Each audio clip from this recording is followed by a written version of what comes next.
H.R. 4626. Gentleman from Georgia, you're recognized for 5 minutes to speak on the bill. Thank you, Mr. Chair. I move to strike the last word to speak in favor of my bill, H.R. 4626, Don't Mess with My Home Appliances Act. Under the guise of energy efficiency, the Biden-Harris administration waged a 4-year war on domestic fossil energy and consumer choice, and it was American families that paid the price.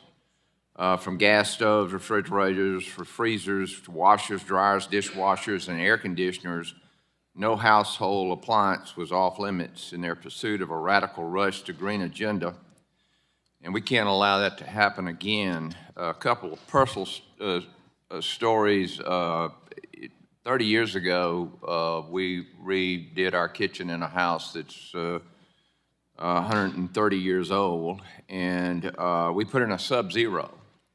And we've had different problems with it. We just had a problem with it. So you think about whether I buy a new refrigerator or do I fix the one. And so we talked to the experts, and I'm not talking about members of Congress. I'm talking about the people that sell these things and work on these things. And he said, sir, I would not buy a new Sub-Zero. He said, you're much better off to repair your existing 30-year-old Sub-Zero. And the reason of that is because the newer models just don't last near as long, and they're over 3 times more expensive. And so we're getting it repaired. The other personal story is I've got a small place here in D.C. I got a gas line right in front of it, and one of the things when we moved up here, we couldn't heat the place in the summer, and so it's a heat pump, and so I called a contractor. I said, "Hey, I want to go to gas." He said, "Sir, you can't do that. You can't get a permit to go to gas heat." I got gas heat at my home in Augusta. It works great, and here, and the crazy thing is when your heat pump gets below 30 degrees, you go to your strip heat. And I'm telling you, when you go to strip heat, if you want to know why we have a demand in electricity, it just ramps up the meter. And plus, to get the house above 65 degrees, I had to go buy portable electric heaters and put in various rooms to heat the place. Because this city has imposed that restriction. And like I said, we've already talked about energy prices, the reduction in energy prices. In fact, I got a chart here that shows heating oil is down 30%. Natural gas would be down substantially, but the problem is we just met with a group this morning. They've been in 13 years of litigation trying to get a pipeline done. They got gas, they can't get it to the consumer. These are just personal stories. I'm a consumer. And I come from the construction industry, so I know a lot about this stuff. That's why I'm glad we are considering my bill in the full committee, which would implement necessary reforms to the Energy Policy Conservation Act, EPCA, to prevent future administrations from prioritizing a radical rush to green agenda over the affordability and availability of reliable household appliances that Americans rely on every day. The free market knows much better than the federal government.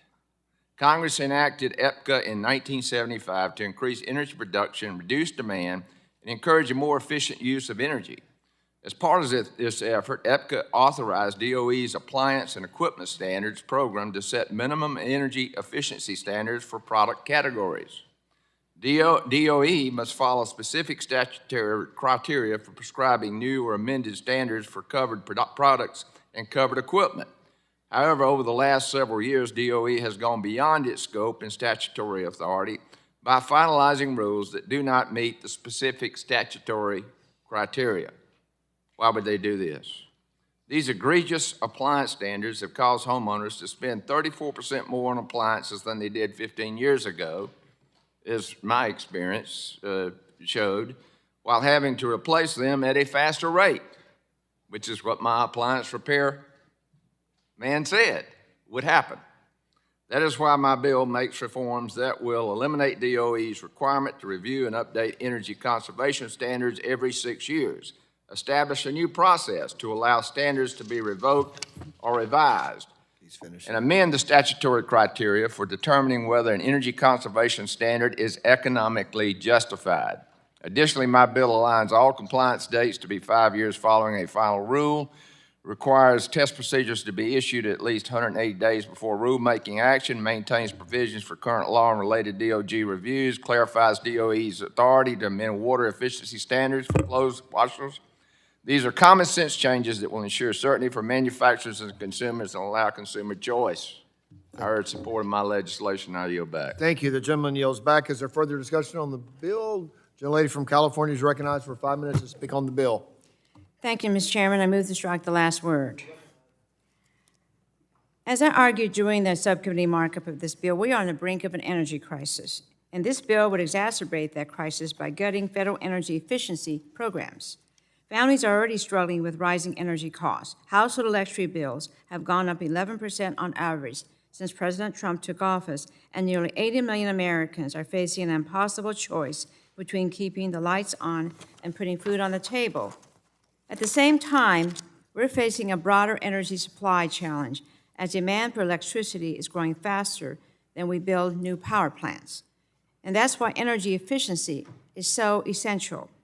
Efficiency is one of the fastest, cheapest, and most reliable ways to meet rising energy demands. DOE estimates that the energy saved just by switching to LEDs is equivalent to the energy generated by 92 nuclear power plants. It took 15 years to build the last nuclear power plant, and we can't afford to wait that long. We're facing a crisis now.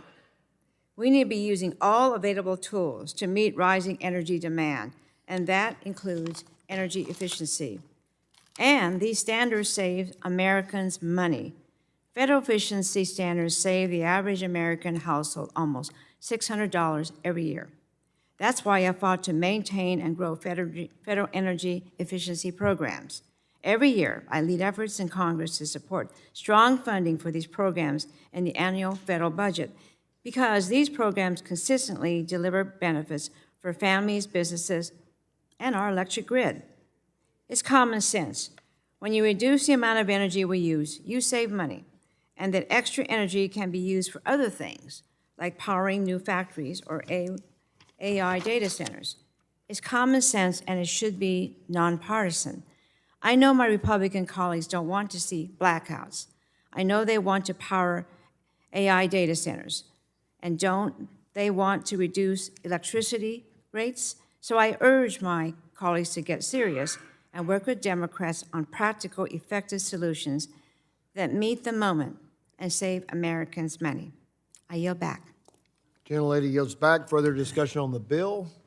Gentleman from Georgia is recognized for 5 minutes to speak on the bill. Mr. Chairman, I move to strike the last word. Mr. Chairman, I want to thank my friend Representative Allen for introducing H.R. 4626, the Don't Mess with My Home Appliances Act. H.R. 4626 will ensure that families have the freedom to choose what home appliances they can buy and keep in their homes. This bill will ensure that the Department of Energy considers costs to low-income households when making rules, prohibits the banning of products based on their fuel type, and much more. The Biden-Harris administration waged war on American households who simply wanted to pick an appliance that is affordable to them. Those days are over, and this bill is a critical step towards restoring affordability and practicality to the regulation of household appliances in America. I urge all of my colleagues to vote for this bill. Thank you, Mr. Chairman, and I yield back. Gentleman yields back. Is there further discussion on the bill? The gentlelady from Florida is recognized for 5 minutes to speak on the bill. I have an amendment at the desk, Mr. Chairman. So we're ready for no further discussion on the bill. We're ready for amendments. Would you identify your amendment? FC 4626_12. The clerk will report. The Amendment to the committee print for H.R. 4626. Add at the end the following section. Without objection, the reading of the amendment is dispensed with, and gentlelady from Florida is recognized for 5 minutes in support of the amendment. Thank you, Mr. Chairman.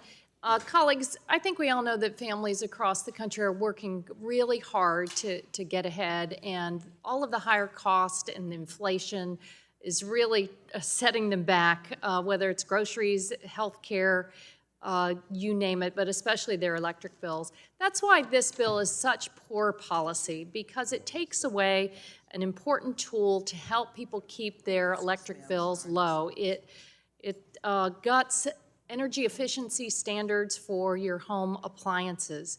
It will also create new roadblocks to update these standards, and what that will do is it will keep old energy wasting technologies on the market.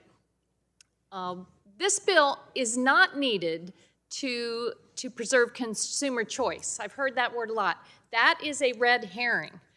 Existing law, and this has been since 1987, already requires that standards protect consumers' access to desired features and do not restrict fuel sources. This was surprising to me. Listen to all of the models that are on the market today. Consumers today have far greater choice in the products on the market than in the years before standards were introduced, even as energy and water use have declined significantly. For example, manufacturers now offer more than 11,000 distinct refrigerator models, 1,600 washing machine models, and 1,400 dishwasher models, according to the Department of Energy database.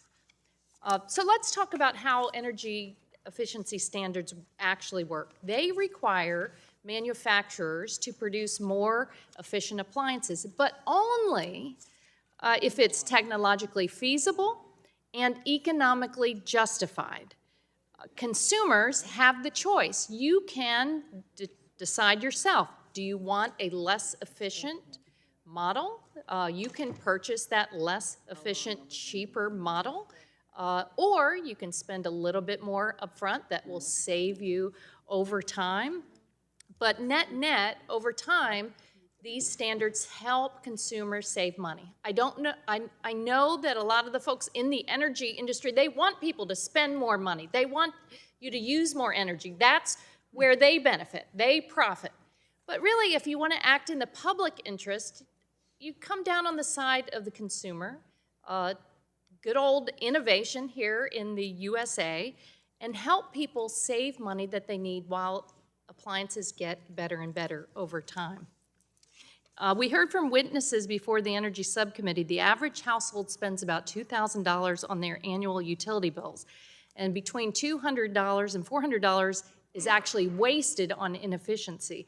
So energy efficiency helps consumers pocket the savings by eliminating that waste. There's an obvious flaw in this bill. It prohibits the standards, no matter their savings for consumers, in cases where additional upfront cost is paid back in more than 3 years. Even for products that last decades, household appliances last longer than 3 years. The bill also eliminates the primary tool ensuring that DOE updates standards. They are required to do that every 8 years. An 8-year review cycle was established in 2007 in a bipartisan law. This Republican bill, unfortunately, will end up resulting in higher electric bills at a time where nearly 80 million Americans are struggling to pay those bills.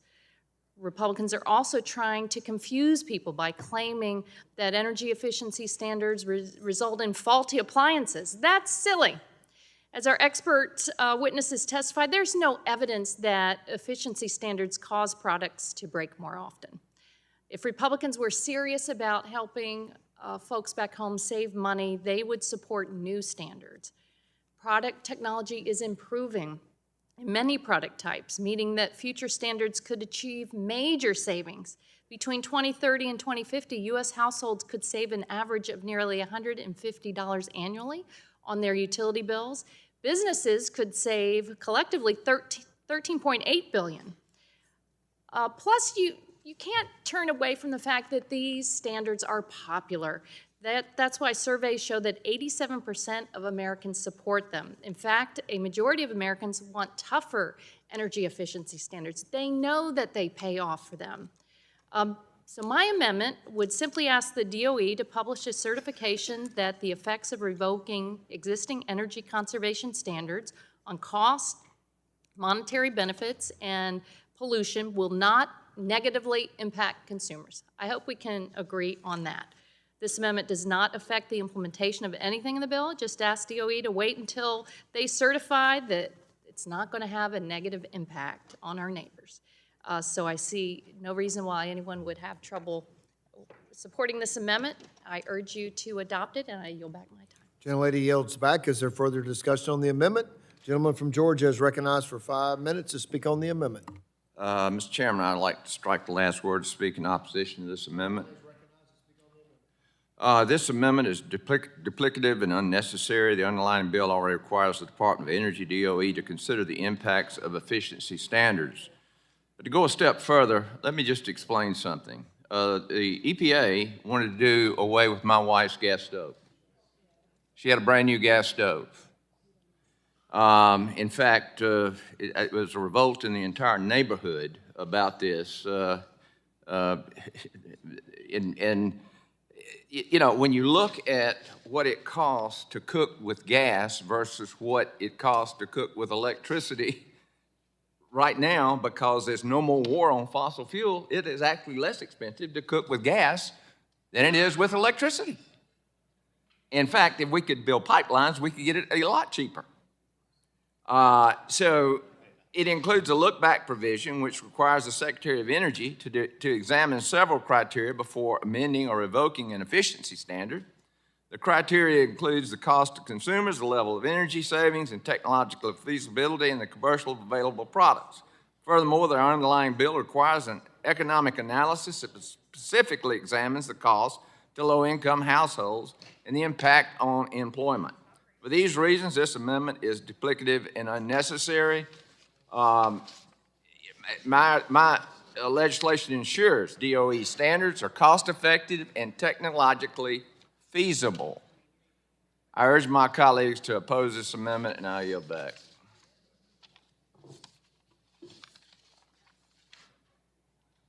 Gentleman yields back. Is there further discussion on the amendment? Seeing none, a roll call vote has been requested. The clerk will call the roll. Mr. Latta? Mr. Latta votes no. Mr. Griffith? Mr. Griffith votes no. Mr. Bilirakis? Mr. Hudson?